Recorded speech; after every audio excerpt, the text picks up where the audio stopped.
Hi guys, so today's video I thought it'd be kind of fun since my daughter is going to be turning a year old. She'll be a year old when this video goes out, but right now it is the 24th, so it's 3 days before. I thought it'd be fun to see how much I remember from my delivery of her.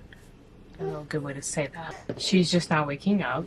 Just like react to old videos of her since she's now a year old. She's not as little as she was, but she just woke up. So I'm just gonna intro it now, but I'm gonna give her some snacks and then we'll go ahead and do this because then she'll be fine. So I'll be right back.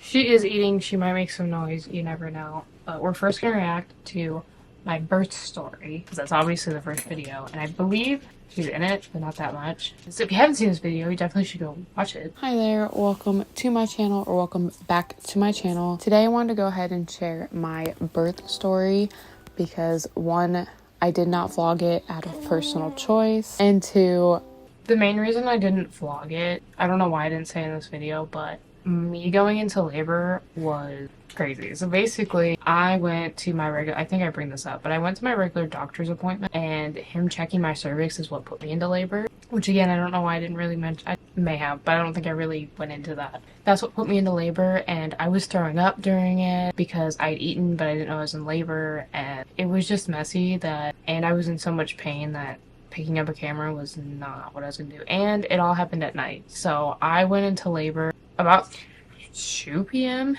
in the afternoon, and I didn't give birth until 11:34 a.m. the next day. And I didn't get the epidural until like 4 a.m. or something like that. So I'd been in labor for a while without anything, and that's why I didn't film it. And I had back labor. Alright, so it all started on the 26th of April. I had my regular appointment. It was for my 39 weeks. That's how far along I was. I just went in regular. I wasn't feeling anything. But if you don't know, at the last 4 appointments that you go to, they check your dilation every time you go in. The appointment before this, I was a centimeter dilated. And then when I went to this appointment, he said I was maybe 1.5 centimeters. So it didn't change too much. I found out I was actually 2 centimeters dilated when I went to this appointment, which I found out going to the ER. Well, not the ER, the labor and delivery. Also on that, also keep in mind, I'm gonna be jumping around a little bit. I'm sorry. My due date was April 29th. Day on the 26th. Actually, fun fact, my first due date was March 27th. But when I changed doctors, they went off of my period, and my period was never regular. So then they changed it to April 29th. Big jump. Basically, this is a whole different video I'm gonna do, but the first doctor was shit. And she got it all wrong. She said I wasn't pregnant when I had just taken a blood test. And when she did the blood test the same day, I was still pregnant. I just didn't have a urine sample that was positive, but all the blood and the ultrasound she made me go through was positive. So she ended up getting fired later on, not specifically because of me, but because she's done this to a bunch of people. But my original due date was a month earlier than when she was born. So, fun facts. He also set my induction date for the 28th. After the appointment, we had gone out to eat, and I started to feel... And I didn't say this, he did set my induction date because I have low iron. I'm very extreme anemic, okay? I even had to get a blood transfusion while pregnant, 3 of them.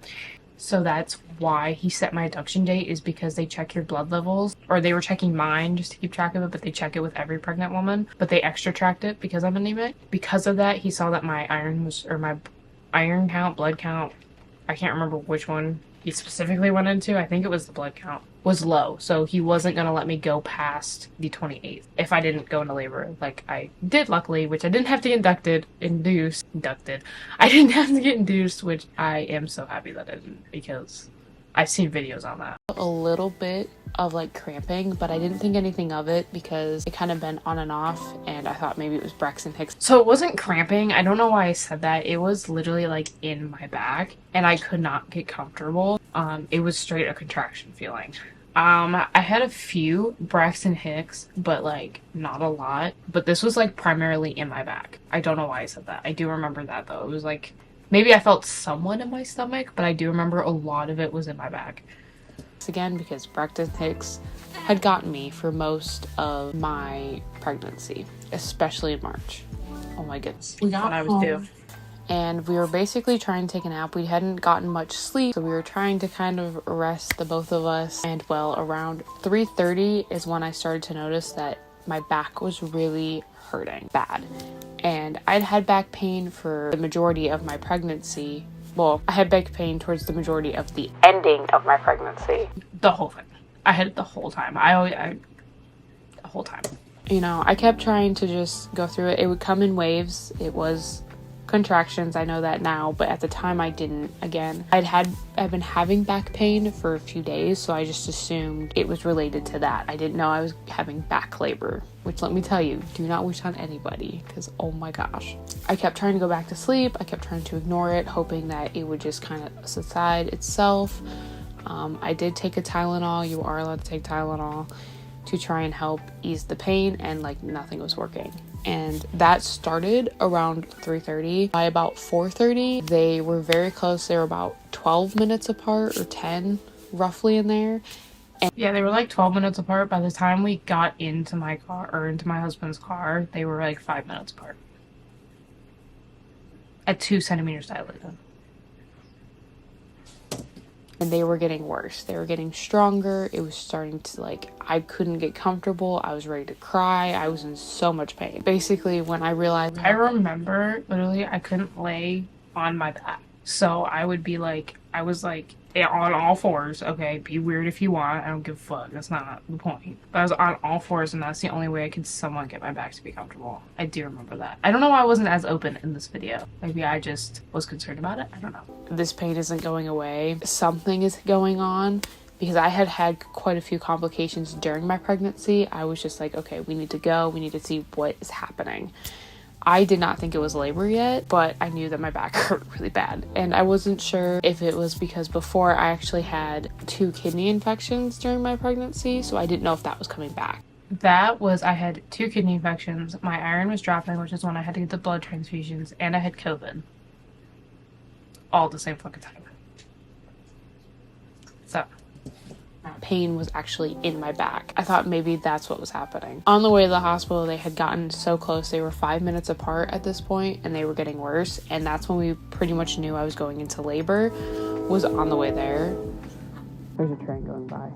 So when we got there, I just told them, like, I'm pretty sure I'm in labor. I've had this constant back pain. I need to be checked. And they take you into this room, and they do the annoying questions that you have to go through. Typically, you know, ask like your due date, stuff like that. And then they checked my dilation, and I barely moved up any. I was like close to 2 centimeters, but I wasn't fully there yet. So they almost were gonna send me home, but thank God for the nurse, because she kept fighting to have me there because she saw how much pain I was in with these contractions. She stuck with me and everything, and I think it was like 2 to 3 hours later, I actually got admitted into a room and got some pain medication through an IV. But the contractions started to get worse and worse as we went along, and So how my doctor does it is you have to be 4 centimeters dilated to get the epidural. So they were giving me, I don't know what it was, something through an IV, like I said here. And it...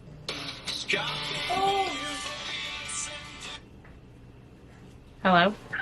Sorry, my husband called and I completely forgot what I was talking about. So we're just gonna move on to the next.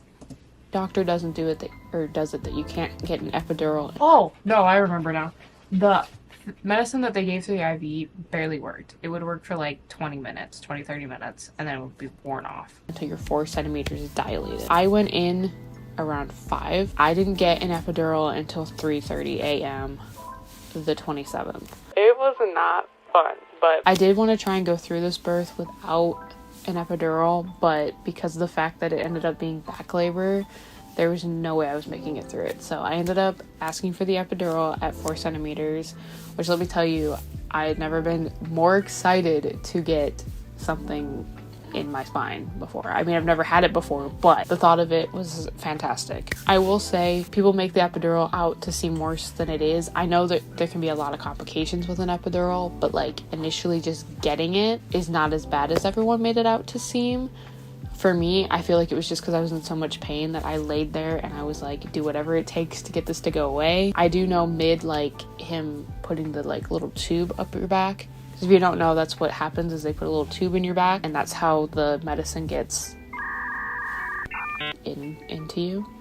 I'm bad at this, but anyway, I got in a really bad contraction as he was putting that in, and I was like, I can't move. I just held on. I was holding my mother-in-law's hand, and I was just like, don't move, just. I remember that. I was like, oh, here we go. So I just tried to sit there and not even think about it. And honestly, I don't remember any pain from the epidural like going in. Like, I don't even remember feeling it, honestly. So Just stay put. This will hopefully go away soon. But for the most part, I did not feel the needle actually go in. I just felt that contraction. Like everything in my back, like I guess all the pain building up, it made it so easy to get an epidural. But don't panic when getting an epidural. Don't move when getting it. Just let it happen. It's can suck for some people. Just after that, I felt nothing. I did not have any more contractions, and they got higher. What I was feeling was apparently about a 40, and they started getting towards the 90 range from what I was told. So that was fun, but I didn't feel any of it, and I finally was able to sleep. I passed out, and I feel like it was from all the pain. It was so hard. My body just gave up. It was done. So I actually slept until the morning. Well, like sunrise morning, because it was morning. You don't feel anything down there. It's honestly great because when you get your dilation check, it is not a nice feeling. It does not feel good because especially mine was very far back. Also, I didn't say this. the only awkward thing about getting an epidural is you get a catheter because you literally cannot walk, so you can't go to the bathroom to pee. And even after you give birth, until you can go pee, you still have to get the catheter done. So, just saying, it's a bit awkward. I didn't say this, but the reason why I had back labor is because she was facing my tailbone instead of my front area. Can't say it on YouTube. Alright, so I have her now. You might hear her a little bit, but I just, in case she wakes up to eat, I'd rather her be right here. Or that is why I had back labor, is because You were a nugget! Yeah, you were so tiny! other than that, she was positioned everywhere she needed to be. She had her head down in the right area. She was ready to go. I don't know the exact time, but when I had woken up, I started to feel a bit of pressure. It was a contraction, but I wasn't feeling like the pain of a contraction. I knew it was there, and I could tell because they were very close and they lasted not very long, but I felt pressure. The doctor had come in and she checked, and I was 9 centimeters. After that, I think maybe an hour went by or something, and they started to get a little bit stronger. I felt it was just a little bit more pressure for me. And then I had asked, I said, can someone go get the nurse? I think like there's more going on. I feel a lot more pressure. When she came and checked, that's when I was 10 centimeters. So the doctor had to come. He had an appointment that he had just finished up, luckily, and he came in the room. And I'm gonna tell you, it's way different than what you think going into it. You think it's just like, I don't even know how to explain it, but I thought it was gonna be way different than what it was. It was super casual. I was, you know, tired as heck, exhausted, ready for, you know, her to be here. I feel like maybe it was all the emotions as to why I felt that way. But doctor came in, they set me up, you know, in the stirrups and everything. You used to like sleep. She's just staring at me like I can say. Everything that you get set up on. And when I was pushing, again, I felt that pressure I was still feeling before, but any other pain was not there, non-existent. I was all good to go. And I think I pushed, it was roughly an hour, everyone was saying, and then she was here, and that was it. And I'm gonna tell you, all that pressure being gone was great. And then they take out the next part. I'm not gonna say, because again, I don't know if it can be said on YouTube, but the other part that you have to push out, greatest feeling ever after being pregnant for so long and going through all of that. Oh my god. But except for the fact of it being back labor, it was pretty easy, or not easy, I don't want to say that. It was pretty, I don't even want to say nice, I don't know, it was like not terrible, I guess is the right way to say it. Yeah, we got through it. She was 8 pounds. Oh my god. She's passed out, so I'm not going to move her closer, but this is baby Addison. Yeah, finally can reveal her name. I can finally show this in the background of videos. It's been pretty crazy. That's also why I haven't been filming. I did film the hospital bag 2 days before I went into labor, and I was planning on editing it when we came back from that appointment that basically set me into labor, if you think about it. So if any of you have questions or want— That is crazy. You want to see her now? Because it's different. She ain't so little now. This is my 1-year-old. Compared to the nugget that she used to be. It won't focus. Used to be so little. So I think I'm just gonna do this video, like reacting to this video for this, but I think I want to do more. So I want to do like the other videos I've done with her, where you actually see her quite a bit more than that. But yeah, that's crazy. I do remember it quite a bit, quite well. I mean, yeah, there was a little parts that I didn't remember. The initial pain. Oh my god, it was bad. So, but if you guys enjoy this and want me to react to the other videos, definitely give it a thumbs up. And I will definitely keep doing those. But we will see you guys next time.